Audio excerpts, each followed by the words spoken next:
Okay, students, so the first time-lapse revision video here is obviously about the legacy of the First World War.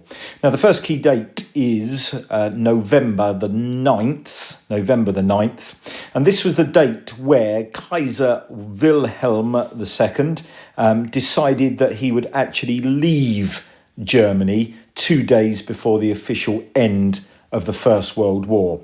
He fled to Holland, and the word we use for this is he abdicated.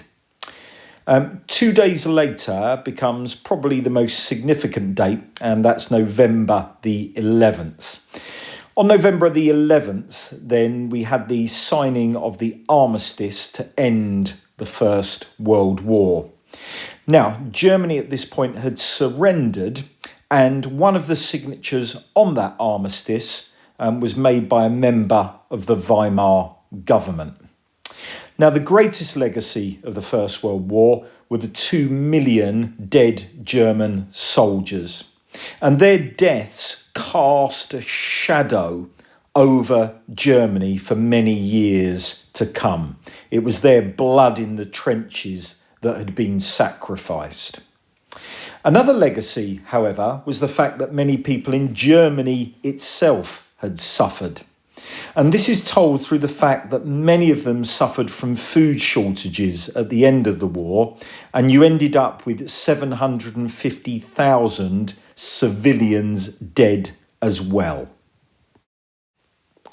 The second video deals with why was the new Weimar Republic so unpopular.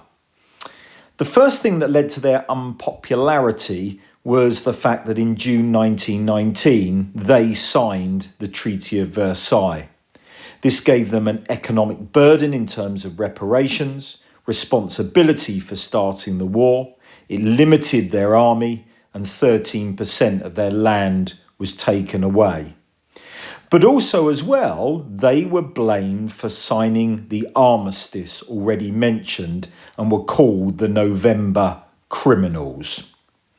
The 2 million war dead as well, that started to be blamed with the myth that the new government had betrayed these soldiers by giving up and they had stabbed them in the back. There was also economic hardship and political extremism that challenged the new government from left and right. This last video is about when the crisis reached its peak in the year 1923.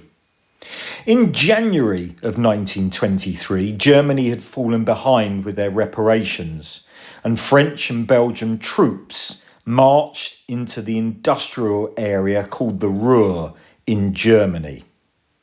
The Ruhr had 80% of Germany's coal, iron and steel.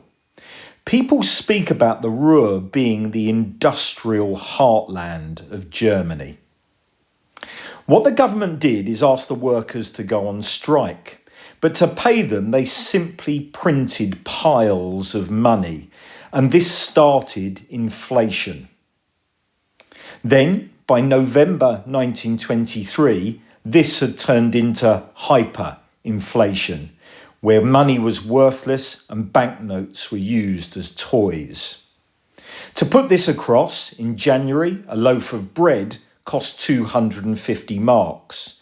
By November, it cost 200,000 million marks.